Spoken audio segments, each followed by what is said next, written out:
And in this part, we will now finally enter Nimbasis City. Now, this is very similar to Celadon City of the first gen. It's very much this sort of party city of the region. It's full of amusing amusements and the like. Although, funny enough, this generation doesn't seem to have a coin minigame. You know, when you used to play those slot machines in a vain attempt to get some coins, and then you could buy a Dratini or a Porygon, as you did back in the day. But yeah, this generation doesn't seem to have a coin minigame, and I think that's because I'll have to double check this, but I think it was taken into the Western release because of obviously gambling. Oh no, we can't have gambling in the little kiddies games, that will corrupt them. Which is I would say it's a shame, but that's something I never bothered with anyway. Whenever I wanted like an item or a Pokemon from the coin game area, I just used to fight the Elite Four again and again and just grind money.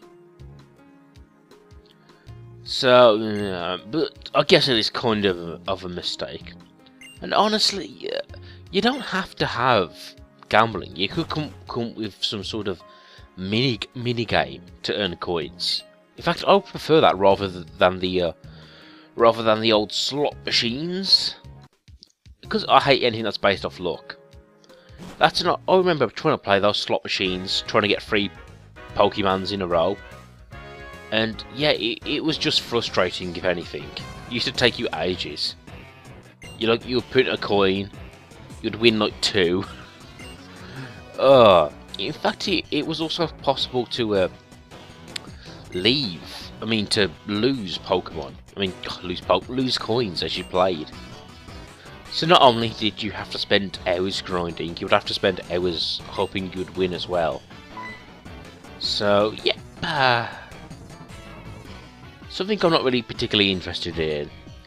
But anyway, as we enter Nimbasa City, we are confronted with these 2 grunts here. Which, yeah, they use Pokemon you've sort of seen before, so, yep, no big deal.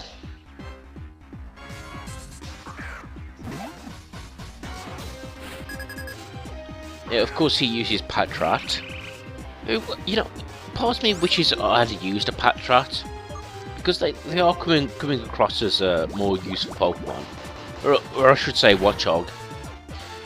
When I call Pokemon by their names, I tend to think of them as their lines. Like when I say, "Oh, I like Charmander," I'm usually thinking of Charmeleon and Charizard as well. I tend to think of them as one line.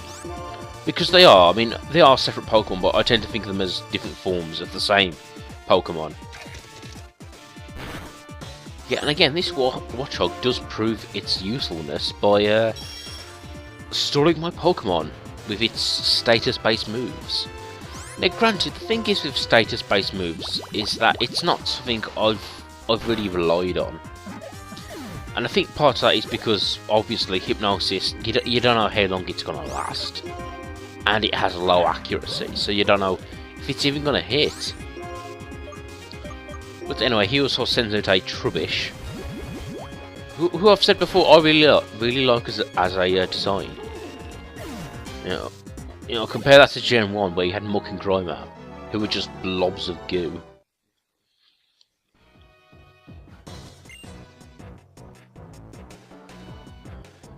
Anyway, after we defeat these 2 chumps, we are told to get on our bikes.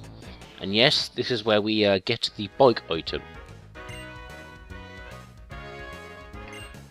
Now, as for the bike item, it's been a staple since Gen 1. And yeah, it's in the previous generations, it was very useful to move very quickly. Though honestly, I think the running shoes are a bit more useful, because I'd rather hold B than equip and then unequip an item. And I know you can sort of register an item to a quick select, but anyway, I prefer just holding B. Oh, hi Bianca. How are you doing?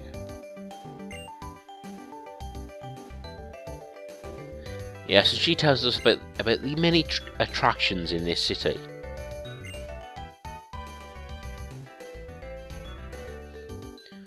And yeah, that also presents me the problem of showing off all these aspects here, because yeah, it is quite a very varied city. Lots of things to do. And that's something I do like about it. And I also like the music. It's very jazzy, very upbeat. It feels like a showbiz town. If you can make it here, you can make it anywhere. Anyway, this building is the Battle Institute, where you fight 5 trainers in a row and you just get graded on your performance. But it's not something you can do now, it's something you do in post-game. Anyway, I'll go into this building here, I'm sure I'll be able to pick up something quite useful. Hi, how are you doing? You know, I like how this region is based on America, but they still use they still sit on cushions like in Japan.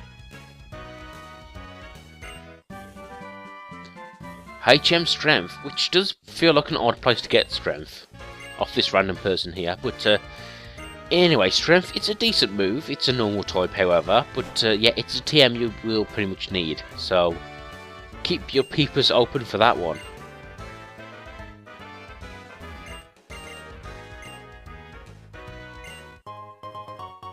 Well, thank you. The Sooth Bell, you equip it to a Pokemon and it helps raise their happiness. I don't really have a use for it, I suppose, but then again, it's always useful to keep your Pokemon's happiness up, to help in their growth and the like.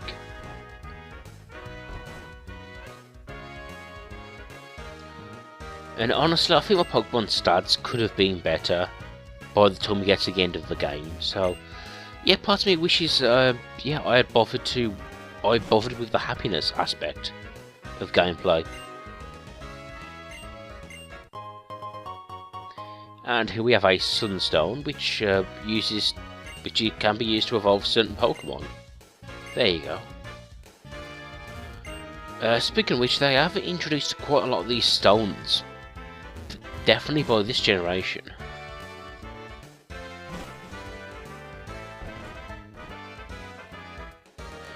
But anyway, in the northern part of the city here, we have the small court and big stadium.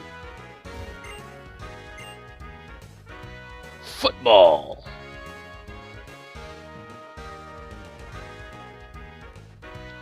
But anyway, before we move on with the game, we have to deal with some plot development from Bianca here. And she wants to introduce us to musical theatre.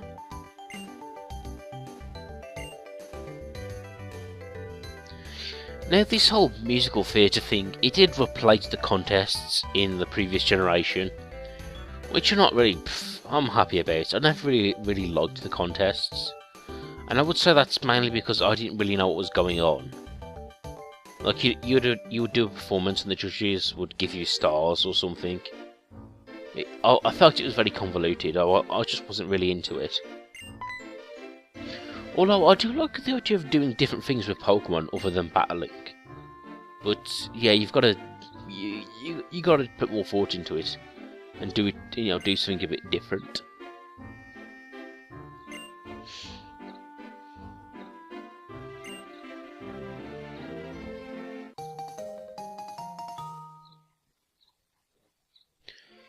And we are given the prop case. Now, the prop case features various items we can sort of equip to our Pokemon for these contests / musicals. And of course you can pick up other items as you go through the game, but yeah, I don't really bother. It's a contest, I like to battle with my Pokemons. But yep, I do choose Tim Curry for musical theatre because he's Tim Curry, of course. And I'm just cycling through the items here, and I do think Tim Curry looks rather spiffing in a top hat. And a cane as well, but he won't let me equip the cane. Apparently, I guess Pokemon need hands to use a cane, obviously, but this is, I guess you could call this queer eye for the straight Pokemon or something. I don't know. Yeah, top up and sunglasses. Now, there are 4 types of musicals: cute, cool, quirky, and elegant. And thus, you know, what items you equip depends how well you do. I take it each item would have a value per contest type.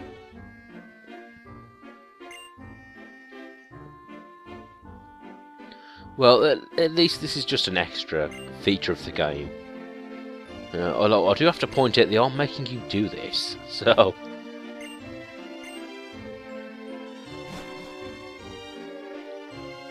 Okay, darlings, I'm ready to perform. Show me to the stage.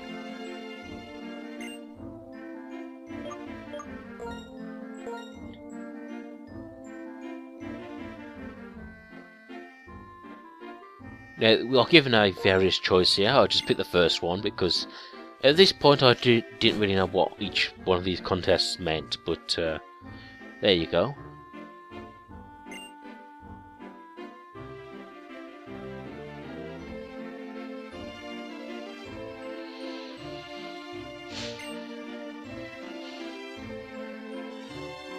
KL will participate with Tim Curry. And random AI member will participate with random AI Pokemon.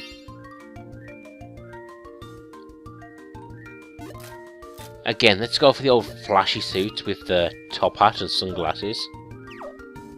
And will you just let me add this extra item, please?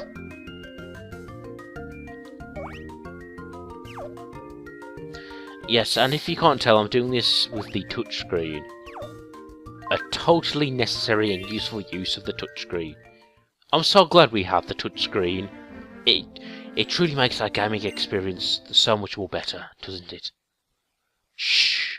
Ladies and gentlemen, this is Rent!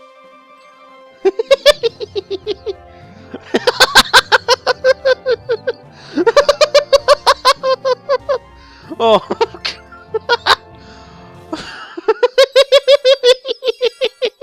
it's like a bad Flash animation. Oh, I love the Sork with the happy with the happy smiley face mask.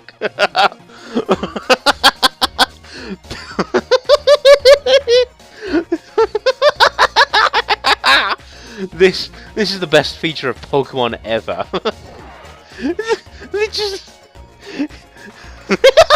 they're spinning. Now they're spinning. Oh, I do love how Sork, like I said, with the smiley face, the smiley face mask. He looks like a serial killer. That's it, Tim Curry. Shake your money maker. I don't even know what's going on. They're just...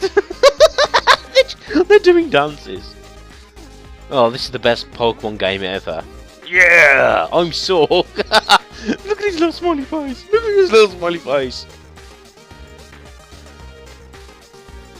Oh, I don't even know what's happening. There's Japanese J-pop there. It's the animations! They're just flipping the sprite around. This is fucking epic. Bravo, Pokemon. Better than cats. Oh. Now, according to the history of the Pokemon series, these musicals were started when a Pokemon ran on stage, and everybody liked it. And I have to say to that, of course they did. It's Pokemon. Everyone in this Pokemon universe loves Pokemons. If a Pokemon jumped out and beat you on the crotch, people would be like, "Oh, Pokemons is awesome." Anyway, the first time I saw that, I laughed even harder.